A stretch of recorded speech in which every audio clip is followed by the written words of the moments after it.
ఎన్టీఆర్ జిల్లా Chillakallu toll plaza వద్ద భారీగా గంజాయి పట్టుబడింది. పోలీసులకు అందిన సమాచారం మేరకు వాత్సవాయి ఎస్ఐ సిబ్బందితో కలిసి చిల్లకల్లు టోల్ ప్లాజా సమీపంలో వాహన తనిఖీలు చేపట్టారు. ఈ నేపథ్యంలో అక్రమంగా గంజాయి తరలిస్తున్న 2 కార్లు, 4 వ్యక్తులను అదుపులోకి తీసుకున్నారు. వారి వద్ద నుంచి సుమారు 218 కేజీల గంజాయిని స్వాధీనం చేసుకున్నారు. స్వాధీనం చేసుకున్న గంజాయి విలువ సుమారు 30 లక్షల విలువ ఉంటుందని పోలీసులు తెలిపారు. కాగా ఈ 4 వ్యక్తులు తక్కువ సమయంలో ఎక్కువ డబ్బులు సంపాదించాలనే ఉద్దేశంతో గంజాయి వ్యాపారం చేస్తున్నారని పోలీసులు తెలిపారు.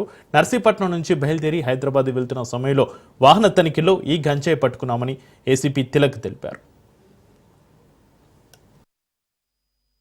ఎస్పీ రాజశేఖర్ బాబు గారు ఆదేశాల మేరకు డీసీపీ మహేష్ రాజు గారు, నందిగామ ఏసీపీ నేను, జగ్గేపేట సిఏ వెంకటేశ్వర గారు మా సిబ్బందితో రాబడిన సమాచారం మేరకు చిల్లకల్లు టోల్ ప్లాజా దగ్గర వెహికల్ చెకింగ్ చేస్తూ ఉండగా ఇన్నోవా వెహికల్ పోలీస్ పార్టీని చూసి ఈ ట్రై టు బ్యాక్ మళ్ళీ విజయవాడ వైపుకి అక్కడ మెరిడియన్ గ్యాప్ అంటే డివైడర్ మెరిడియన్ అంటే మళ్ళీ వెనక్కి వెళ్ళడానికి ట్రై చేస్తే వెంటనే మా పెళ్లి పట్టుకొని దాని వెనకాల ఇంకో బండి మైక్రా వెహికల్ కూడా ఆ రెండింటిని ఆపి తనిఖీ చేసి చూడగా డిక్కీలో ఒక దాంట్లో 39 ప్యాకెట్స్, ఈచ్ ప్యాకెట్ 2 kgs, ఇంకో దాంట్లో 70 packets, each packet 2 kgs, all together 218 kgs 2 వెహికల్స్లో సీజ్ చేసాం.